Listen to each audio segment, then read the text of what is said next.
What's up, math geeks? Harbinger here, doing a dilation worksheet let's play video with my geometry class. They asked me to coach them through some things, not give them all the answers, because why would my geometry students ever want the answers? If they want answers, they have a tendency to do things like a group chat or a group message when they're doing a take-home quiz. Thanks for that, by the way. Grading was really easy. Anyway, let's do some of this let's play stuff, but first, your meme. You asked for it. I love Grumpy Cat. Don't know why. I tend not to like things that are like super popular, and Grumpy Cat used to be super popular. I love math that makes people cry. Yeah, it does. So we're all good at something, right? Making people cry and math. So anyway, I don't want to do all of them, but I do want to draw your attention to some. We're going to start off nice and then make it a little bit more difficult by the end. So anyway, we talked in class about the dilation with a scale factor of 3. I wish they had said something like with respect to the origin, because that's important. But anyway, all I want you to do is just multiply. Literally 3 times this point, 3 times that point, 3 times that point. I hope you're getting something smart, right? We're not adding. That would be a translation. So just be careful on number 1. 2, the dilation with a center P maps that rectangle. So what's the scale factor? Well, the original one is this little rectangle, and the bigger one is the image, which means the scale factor is bigger than 1, right? If it was the other way around, if the original was really big and the image is small, we know the scale factor is less than 1. But it's not. Here you can actually count up the squares on a side and then do the other one and divide them. That would give you the scale factor. So RS is 1, 2, 3 long, and R prime S prime is 1, 2, 3, 4, 5, 6, 7, 8, 9 long. So it went from 3 to 9. Now, I'm not suggesting which one might be the right answer, but when one multiplies from 3 to 9, you got to figure out what the factor is. You might want to divide that. If you're really not sure and you want to be on the safe side, you can find ST and then S prime T prime, and you can divide that. You should get the same number. That's how you know that you did it right. And 3 is a lot like that. Hey, I have a normal triangle, and then I've got a smaller version. So I know that my scale factor is less than 1, which means it's not D. Right? That would be getting bigger. That would be like if A prime, B prime, C prime grew and got really big, then I would know that's it. But no indication on that yet.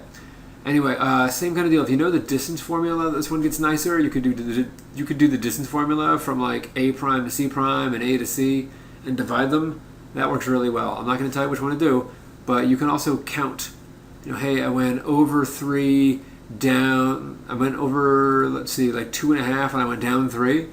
And here you can see how far over and down you went, and you could divide. That works too. But be careful. So which one would not be congruent to? Remember, congruent means same shape, same size. So which one of these doesn't keep the size the same? I don't know about you, but it's a dilation worksheet. So the answer is probably dilation. But even so, dilations aren't congruent. They are similar, but we haven't done similar yet. All right, I don't want to do all of these, but hey, dilation with respect to a point. So this is a lot like the constructions. If I'm going from A to segment BC, it's kind of like asking, what'd you do to get from A to B? And then let's do it again. So I went right 1, down 1. Now I'm going to go right 1, down 1. I've got B prime is right there. It says scale factor 2. If they said scale factor 3, I'd do it all over again, right? Like another right 1, down 1. But so far, I put a point B prime right there. And same thing for C. I go left 1, down 3. Well, I better go left 1, down 3 again. C prime is right here. If you think about it with the compass and the straight edge, you would have connected A to B, drawn a big line. You would have connected A to C with a big line, and then done like a compass measurement from here to here, and then swept it again, and ended right there. So same deal with C, right? I would have drawn a big straight line, measured that distance, and then done it again, and I would have done that arc. It's the same exact principle. So right 1, down 1 was another right 1, down 1. Hey, look, B prime is at 5, 2. So that cuts you down to 2 choices. You've got to make the smart call. Is it A or is it D? So I'm going to skip 6 because 6 looks like a normal question. 7. Well, let's see. It started here and it ended here. And it's kind of like, what'd you do to get from one to the other? That's what it's asking. And it's a sequence of transformations. So it looks like it got bigger. In fact, it got twice as big. It went from 4 to 8 and 3 to 6. Like it got dilated by a factor of 2. So I'm going to bet that it's one involving a dilation with a factor of 2. So let's see, it's not A, that's a rotation and a translation. It's not B, right? Same kind of thing, just weird. So you got to figure out if it's C or D. One involves a rotation of 180 degrees, and one involves a rotation of 90. So how to get from here over to here, you make that call. So I trust your ability to handle number 8 there. This one, another sequence of transformations. We ask this a lot because it's one of the most missed questions in the Regents every single time. Hey, how'd you get from one to the other? So little guy, looks like it's spun and maybe moved a little bit to end up on A prime, B prime, C prime. So it spun and it grew. So which one of these means it spun and it grew? You got to figure that one out. All right, the perimeter is different.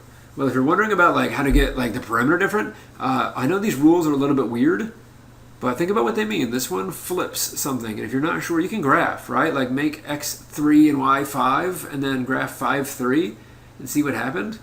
Or this one, graph 3 5 and 3 negative 5. You could do this 3 different times, right? Get a triangle to see what happens. This one's multiplying by stuff, and this one is shifting stuff. So I think 2 of them are line reflections. One of them is a dilation and one of them is a translation. You got to figure out which one changes the perimeter. Hint, it's not the translation. Right? Like I don't fence off some of my yard and then move the fencing to a different section of my yard and suddenly like the fence is longer. It doesn't happen, right? I only have a certain amount of fencing. So it's not translation. But this one kind of tricky. Just be careful. It's easier to graph them and then you can dilate them. The good news is the hold and place drill is over, so we're all safe. You know, I'm not broadcasting from the basement trying to like, you know, educate the world or something here, but whew, save place drill, good to know. Anyway, you could multiply them and see what happens, but again, this isn't really a function of that. You would probably have to sketch it. You know, sketch 1 1, sketch 5 7, sketch 3 3, sketch 15 21, and then see what happens to the 2 segments. You know, are they perpendicular? Are they parallel? Does one go through the origin? Is one like the same as the original? I don't know. That's a lie. Same deal. We did this one previously. You know, you can count squares. You can count squares and divide them. That would always tell you the ratio. So just a couple left. 13. Which statement is always true? Look, it looks like B is the midpoint of AD, and it looks like C is the midpoint of AE. Not necessarily true. If that set a scale factor of 2, yeah, but it doesn't. So maybe this distance is not the same as this one. You can draw like a really grossly disproportionate triangle where like ABC is a tiny little thing up in the corner and ADE is enormous. But these guys are kind of the same thing, right? A and C are talking about the same thing. Hey, is one twice as big as the other one? Are 2 halves congruent? Well, how do you know it's a half? Nothing in the world up here said that C is the midpoint of AE. So not that. So you're down to these 2. And keeping in mind, make the smart call. I don't want to say too much. So, 14, same kind of deal. The very first thing you do is draw a triangle and label it ABC, and then dilate it to get triangle A prime, B prime, C prime, and start looking through the options one by one. You know, is one triple the size of the other? Are the angles triple the size? Is a different angle triple the size of the other one? What about this? So make a smart choice. But from me to you, the angles don't change size. It's not C, it's not D, right? The angles actually stay the same size. It's called similarity. It's the leg lengths that change under dilation. So it's A or B. Make the smart call, please. And then last but not least, this thing. Look, I got it wrong the first time I looked at it because I didn't read it fully. CD is the image of AB. So I had AB, and I did some kind of dilation, and I ended up with CB. I ended up with CD. So I had a big segment, I ended up with a little one, so it shrunk. So which of these ratios is smaller than 1? That's what the question's asking. And if you get more than 1, well, we got to make a smart choice. So let's see, EC divided by EA. So do you think this little thing divided by the big thing would give me something that's smaller than 1? Maybe. BA divided by EA. I have no idea, but BA and EA only talk about the big thing, EAB. It's not that. EA and BA. So same exact thing. B and C are related, one's just upside down. So these don't involve the little triangle at all. And last but not least, EA over EC. You got to make the call. Is it A or is it D? Which one of those gives you a fraction that's less than 1? So, it's only a 10-minute video. Not a whole lot to talk about. Like I said, the take-home review quiz that you had a week to do. Again, thanks to my people on the right side that were in a group message. When all the answers are the same and they're all wrong, it actually makes it really easy to grade. I'd rather you guys get them all the same and get them all right. But maybe you stayed after school. That would be better next time. Don't forget you have a 10-week test coming up. Right, that's next week. So make sure you're doing the review. Make sure you are studying hard. And let's get ready for success. Harbinger out!